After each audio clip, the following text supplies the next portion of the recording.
Well, I think it's about time for some music. First in line, we have the beautiful, the amazing, the multi-talented Steph. She's written her first song just for us. So give her a warm welcome. Steph.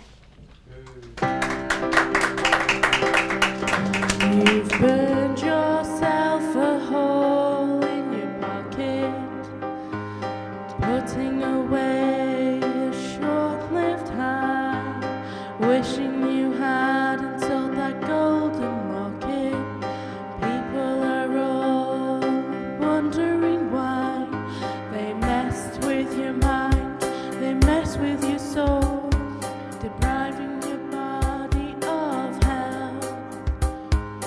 Even though you think they make you feel whole, soon you'll be missing your old life of wealth.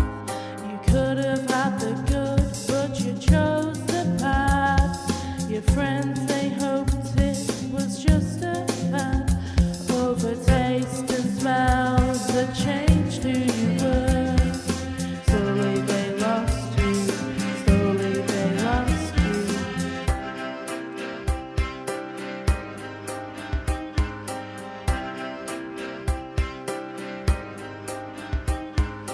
Days become weeks as you lose track of time.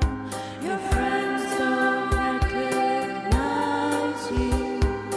Gone are the days of tequila and lime. You're a ghost and you know it too.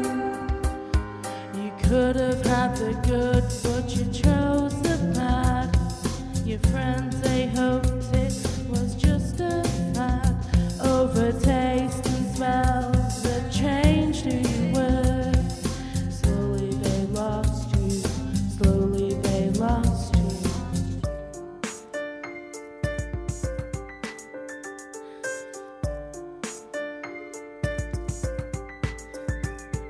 The story you built will come to an end. The tears of regret are falling.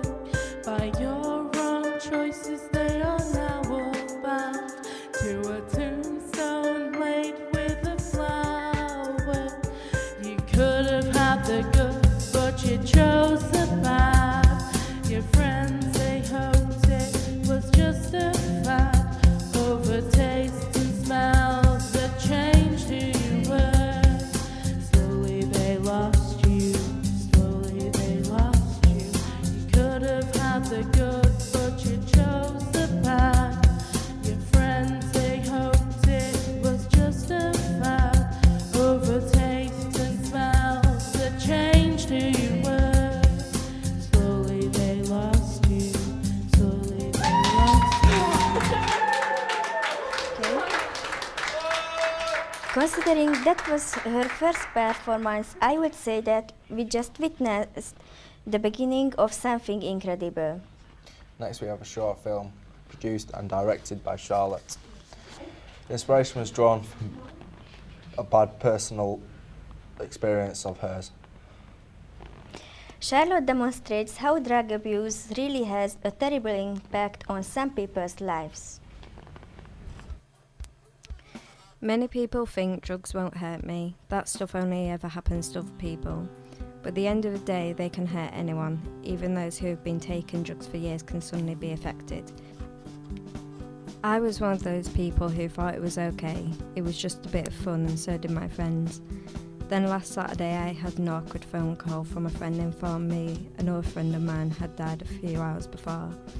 At first I believed it'd be a sick joke, but then the denial wore off. My friend had died from taking the newly made illegal drug methadone, only one day after it was made illegal.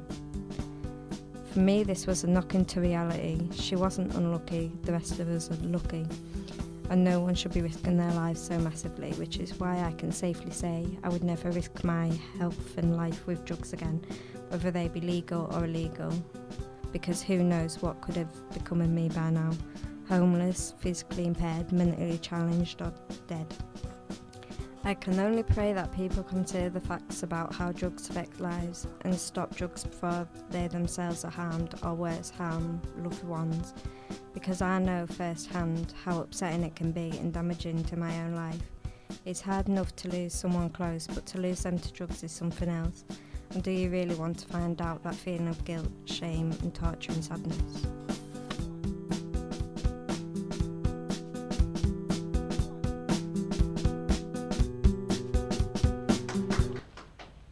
The drug methadone was mentioned in Charlotte's film. Until very recently, this was a completely legal substance, ready to use and abuse, but all the same.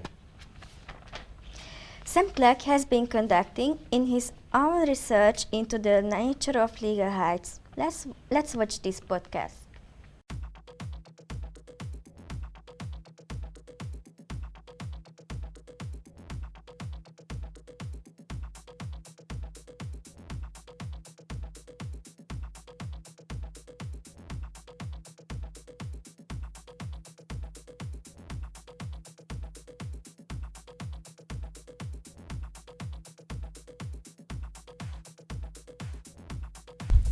How it is found and manufactured. There are many ways salvia is made or manufactured. Traditional methods used by the Mazatec shamans crush leaves to extract leaf juices from around 20 to 80 or more fresh leaves. The juices are usually mixed with water to make a form of tea. More modern ways of how it is found is dried leaves, which are then normally smoked. Alternate nicknames. Other names include salvia, diviner's sage and sage of seers. History. The salvia plant is native to certain areas of Oaxaca, Mexico, and to this day is still used by the Mazatec. The Mazatec mainly use it for spiritual healings and religious ceremonies. It is also used as a remedy for headaches, rheumatism and diarrhea. In modern history, salvia has become very popular with the younger generation as it is widely available over the internet. Where it is available. It is available in legal high shops and drug paraphernalia stores and over the internet. Desirable effects. Users experience the effects of salvia very quickly and last for up to 5 to 10 minutes. Effects include uncontrollable laughter, hallucinations that are in some cases very graphic, a floating feeling and a euphoric feeling. Undesirable effects. These can include rapid heart rate, extreme sweating, things seeming unreal, mind racing, paranoia, graphic hallucinations and breathing difficulties.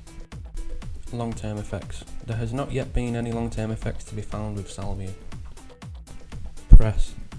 There has not been a great deal of coverage in the media in the past, but there has been recent reports, particularly in the USA. There has been a number of newspaper reports and television stories. One of the main reasons for the stories is of Brett Chidster. Brett Chidster was 17 when he committed suicide in January 2006 from carbon monoxide poisoning. It is reported that he had been taking salvia for many months before, which had caused him to believe that existence in general is pointless. After his death, a law was soon passed in Delaware classifying salvia as a Scheduled 1 controlled substance in that state. The legislation was named Brett's Law.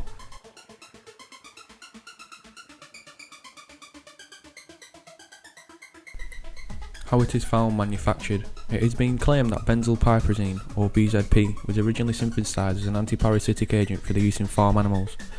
Although BZP has been mentioned in some medical literature that include using it as an antidepressant medication, but it was rejected due to having an amphetamine-like effect and was liable to be abused. Alternate names. Alternate names include charge and jet. History and background. There is not a great deal known about the history of BZP, although it has been mentioned in some medical literature in the past. Where it is available. It is available in legal high shops and drug paraphernalia stores and over the internet. It is also easy to buy the raw materials from chemical supply agencies and made into tablets or capsules using cheap production techniques. Desirable effects. Users have reported effects as being very similar as amphetamines. They have reported feeling more alert, euphoria, enhanced sociability, increased heart rate, decreased appetite and a feeling of well-being. Undesirable effects. Hangover-like symptoms, confusion, fatigue, headache, nausea and an increased hunger. Long-term effects. There is not a great deal known about BZP's long-term effects, but it is believed to be an addictive substance. There has not been much press coverage in the UK, but there has been widespread coverage in New Zealand, especially after the well-publicised case of a 23-year-old Ben Rodham, who had taken a combination of MDMA and BZP in February 2007, which nearly resulted in his death. He was put into an induced coma in an effort to stop him from dying. Luckily he recovered. In a second case in New Zealand, a